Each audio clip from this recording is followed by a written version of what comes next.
E3 winners, rants, and dare I say it, Flame Wars! This is Inside Gaming for E3, post-wrap-up. Hello and welcome, I'm the Dead Pixel here with our last E3 video wrapping up the entire event. Sit back, relax, and let us show you our picks for winners, losers, and other things worth mentioning. Let's do it. Before we begin, let's talk conferences. Microsoft started first and seriously, came out swinging. With a handful of exclusives, 2 new Halo titles, and Metal Gear Solid on the 360, things were looking good. Then came the Natal, or as some are calling it, the second coming of Christ. Hallelujah. Microsoft's answer to the Wii looked like a surefire hit. Well, that is until...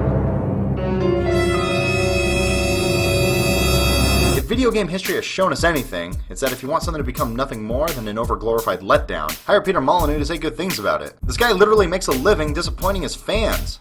Take a look. Every footfall that your character makes in the game changes the world. Next, Nintendo took to the stage, and in normal I want to bore my audience to tears fashion, they went on to remind us that they are clearly dominating the handheld market. Thanks, Nintendo, we know. After showing off a handful of games sure enough to get any 12-year-old excited, they brought out the Vitality Sensor, a new device to,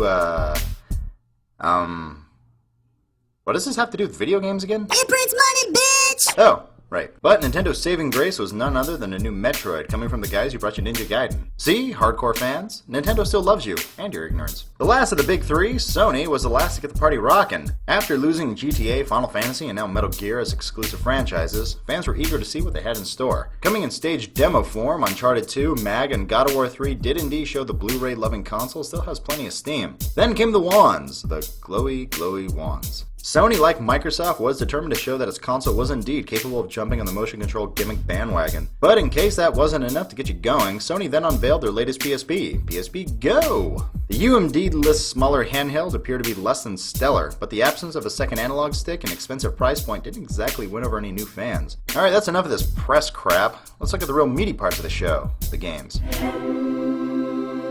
The Old Republic, World of Warcraft's most likely only true rival, had a very strong showing. Its 2 badass for awards trailer proved that BioWare really gets the universe that they're recreating, and they're just fans themselves. Let's just hope that Star Wars' second jump into the MMO field goes a little better than last time. Because killing Nazis never gets old, Electronic Arts showed off a little bit of the Saboteur, one of the more underrated titles of the show. For a company that draws most of its flack for saturating the market with sequels, you gotta hand it to EA for trying out new stuff. Mass Effect 2 was shown behind closed doors, and what we saw did more than impress. A sequel to one of the best games of 2007 is exactly what has us so excited for this one. Even though it's not coming out until March 2010, God of War 3 remains one of the best reasons to own a PS3. Not a lot has changed since we saw Kratos last, but as far as one of the best games in console history goes, this one is looking to be nothing short of perfection. Batman Arkham Asylum got a lot of people down when it was delayed earlier this year, but its showing at E3 gave us an early look, and we're happy with what we saw.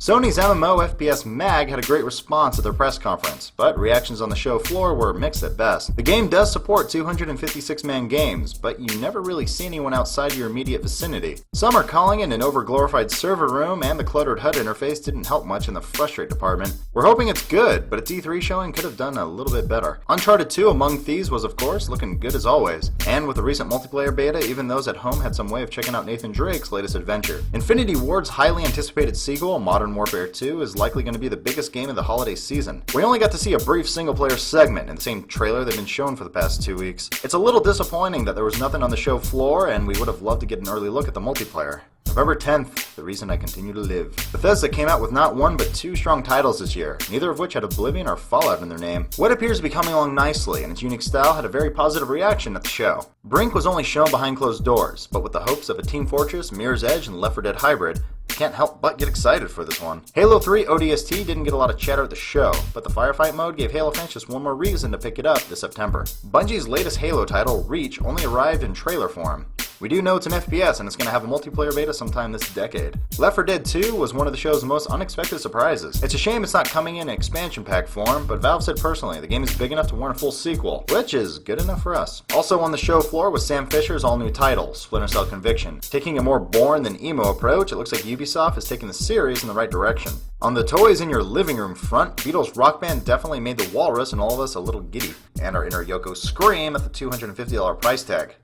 But nothing confused us more than the appearance of Lego Rock Band. The game plays exactly like Rock Band, it feels like Rock Band, hell it tastes like Rock Band. With that said, it's still fun as hell to play, with or without your Spartan helmet. On the flip side, Tony Hawk Ride didn't appear to impress anyone else besides the people demoing it. And besides, according to Project Natal, I won't even need a toy skateboard. Thanks, Counterproductive Research, we love you. Heavy Rain, another title with lots of promise, looked great 3 years ago when we assume it was only CGI, not a game.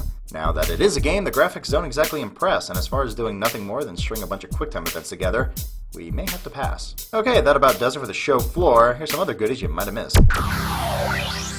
As many of you, or at least 6,000 of you knew, we flew out one of our loyal followers to Los Angeles to hang out with us at E3. We knew young Billy Shibley loved games, but we had no idea he was secretly an aspiring game journalist. We gave Shibley the mic, a paper full of questions, and then threw our little Jimmy Olsen into the madness. Let's see how he did. What was your name again? Bill. Bill. Okay, as well. Any specific details on the PvP? Not at this time, no. How about the subscription fee? Yes, no, maybe? Haven't talked about it yet. I think that's gonna do it. Okay. As a reward for putting up with our insanity, Billy and I went on a little date. Go ahead and click the screen now if you want to see how that went. But the best part of the show? Well, if you follow the news at all, you might have seen your favorite video game show host rocking out the rock band. Hell, we were even on BBC. My friends, we have arrived. Ha snap! It's back! Flame War! Microsoft was all like, We got exclusives, mother effer. Crackdown, Halo, Left 4 Dead. then Nintendo went up and was all like, Bitch, check yourself before you wreck yourself. DSi still outselling your mama. What now? then Sony came up and said, Suck on this. Kratos can rip off heads and we got a magic wand. What you got? Natal, my brother. No controls required. You ain't got shit on this. but then Nintendo replied, Oh yeah, we got the vitality sensor. which confused and perplexed Sony and Microsoft said, Vitality Sensor? What the hell does that do? It's gonna bring money, bitch! Oh, yeah! Well, kiddies, that's the show. Before we go, let's go over some of the winners and losers. First and foremost, the real winner of the show was anyone that attended. Regardless of your console of choice, it's clear that it's going to be a great future for gamers, and everyone there got to see it all firsthand. As for the stuff that made us die a little bit inside, price drops. We didn't see any. I'm just going to go ahead and say a little special something here for you. We're clearly living in tough times. We know the game industry is hurting, but how about cutting us a little bit of slack? The Wii has been out since '06, and the son of a bitch still costs the same. What gives? And the PSP Go? Way to take a step back there, Sony. You don't make any of the changes your fans asked for, and you raise the price $100. Slick move there, buddy. And Microsoft. Why doesn't the Xbox have built-in Wi-Fi? Why do I still have a power brick? Why does buying a new hard drive have to be one of the most painful experiences in life? Hooray! We can buy and download full 360 games to our hard drive. Too bad we can't fit them on there.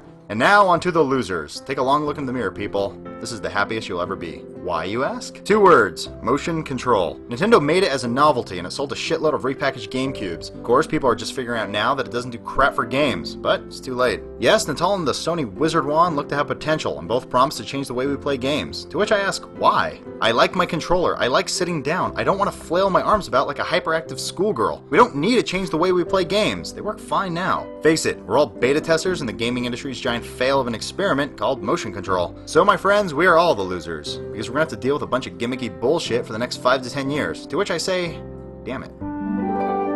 Alright, friends and family members, thanks for watching. We'll see you later this week when we return to our normal business schedule. Don't worry though, we still have plenty of exclusive E3 content rolling out all month. It's been fun, and we promise to do it all again. See you soon.